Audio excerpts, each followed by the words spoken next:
waaw dañuy ñaan yàlla rek mu jeex ci jàmm parce que gis ngeen depuis 10 heures même avant la mobilisation bi nekk ci biti stade bi moo tax léegi ñu demandé à la sécurité ñu tijji buntu yi gis ngeen ñu ngi commencé dugg. Pour le contenu il y a eu plusieurs jours de répétition je sais que ni ñu ko calé dina ñu dérouler les Sénégalais viendront ñu xam ne nag tey Sénégal fépp lañ ñuy seetaane moo tax tey ku ci ne war nga jàpp ne yaay organiser ñu bañ a buuxante bañ a gaañante parce que mënu cee ñàkk di nit ñi dinañu bari parce que nit ñi li président Macky Sall def intéressé na leen footballu Sénégal intéressé na leen le trophée africain intéressé na leen mais ki ñu ko tuddee aussi du président Abdoulaye Wade intéressé na leen l'un dans l'autre mooy la ma waxoon ci conférence de presse bi mooy aujourd'hui c'est le Sénégal qui organise c'est le Sénégal qui accueille kon ñun ñëpp la main dans la main comme lors de la Coupe d'Afrique dañu war a joxante loxo pour réussir cette grande organisation qui est l'inauguration du stade du Sénégal ou le stade Abdoulaye Wade. Mais bien sûr, mais aujourd'hui il faut aller étape par étape. Aujourd'hui nous sommes en train d'inaugurer. Cela veut dire que le plan de maintenance et de gestion est déjà mis en marche parce qu'en réalité le stade est prêt. Il faut continuer à le gérer. On ne peut pas le laisser comme ça. Il faut trouver le créneau, comme j'ai l'habitude de le dire, quand on a de nouvelles générations d'infrastructures, parce que ça, c'est les nouvelles générations, il faut changer de paradigme de gestion, de maintenance. On ne peut plus gérer le stade du Sénégal ou le stade Abdoulaye Wade comme le stade de Matam ou de Fatick.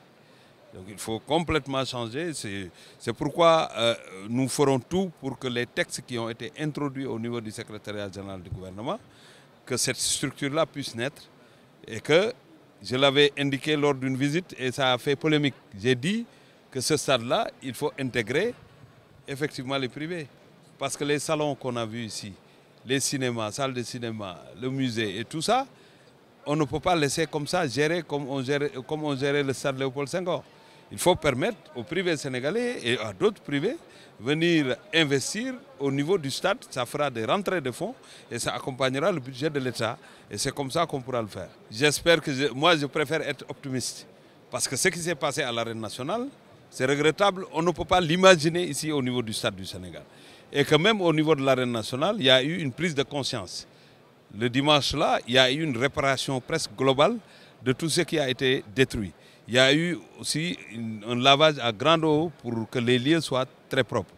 Il y a eu des erreurs de comportement, il y a eu véritablement de l'indiscipline et de la violence, mais ces choses-là vont être réglées. Parce que le Sénégalais aussi, quand il se rend compte qu'il n'a pas fait les choses comme elles se devaient, mais il se rectifie. Ici, c'est un temple du football. Ça, c'est un temple du football.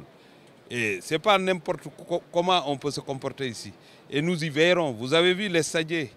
On a démarré. Les stadiers, c'est des agents de médiation qui vont continuer la sensibilisation et les informations qu'il faut.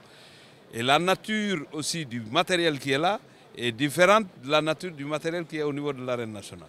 Donc, espérons que les Sénégalais, comme nous tous, nous sommes concernés, nous allons préserver cette belle infrastructure parce que c'est l'honneur du Sénégal. Et vous savez, la vision du chef de l'État, c'est une vision globale. Mais ce n'est pas le ministère des Sports, c'est le Sénégal, c'est les Sénégalais qui utilisent le terre. Parce que le terre a été fait pour le Sénégal. Quand il y a un déplacement vers Diamniadio, il est plus simple de prendre le terre. Ça ne doit pas s'arrêter ici. On a facilité parce qu'on ne voudrait pas que les gens se fatiguent et qu'ils prennent l'autoroute et que sûrement il y aura des Sénégalais qui ne viendront jamais. Comme on a un autre outil de transport moderne, on a préféré travailler avec les responsables de Saint-Terre pour que le maximum de Sénégalais puissent prendre le TER. Et les deux équipes d'ancienne gloire aussi prendront le TER parce que c'est l'occasion aussi de vendre la destination sénégalaise. Quand on a Didier Okocha, les Eto'o Drogba, les véritables gloires africaines, les Tchernoyoum, je lui ai dit hier il faut refaire le centre de 86 et tous ces gens-là, il faut qu'ils sachent effectivement ce qu'on est en train de faire pour ce pays. Et c'est extrêmement important. Bon, ça c'est vous qui me le dites, hein. Peut-être il y a... Mais même lolu bu amé li am solo moy na nit ñu dugg ci jamm genn ci jamm. C'est l'appel qu'on lance. Tout le monde, les gendarmes sont là pour assurer notre sécurité, les policiers de même, et nous devons les accompagner dans leurs tâches.